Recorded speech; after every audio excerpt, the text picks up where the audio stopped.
So Rachel Maddow, another MSNBC Democrat shill, was attacking Trump's cabinet appointments as well and saying how Trump historically is actually one of the worst, if not the worst, U.S. president ever.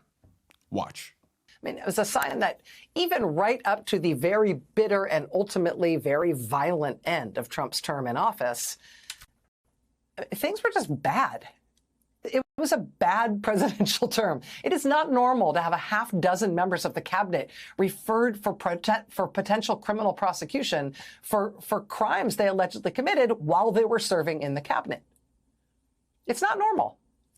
I mean, that's the kind of thing that gets you listed repeatedly as the worst or among the worst ever presidents in U.S. history when presidential historians and scholars are surveyed about these things, right? This is why Trump is considered by experts in the field to be, if not the worst, then certainly one of the worst presidents in the history of the United States. I'm sorry, Warren G. Harding.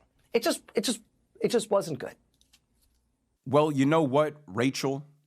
If Trump is the worst president ever and blew out your candidate, what does that say about her? See, people like this never understand the hypocrisy and the smack to their own face that their words expose. If I beat you and you tell me that I'm the dumbest person in the world, what does that make you? What does that make you? Because you lost. I clearly am better than you, at least. So what does that make you? And finally, here is the leader of the Progressive Caucus, basically the queen of all liberals in the Democratic Party, with the most out of touch, ridiculous comment that they can make after losing the election. Watch. When Donald Trump was most unpopular was around that Trump tax scam, because people knew that the majority of those benefits went to the wealthiest. But a lot of those benefits went to a lot of those benefits, and the truth of it is a lot of those benefits went to the middle class. When people were going through their tax returns, they saw a benefit in their tax returns. It wasn't as good as the one the rich were seeing, but a lot of people in the middle class did see. There have been stories on this.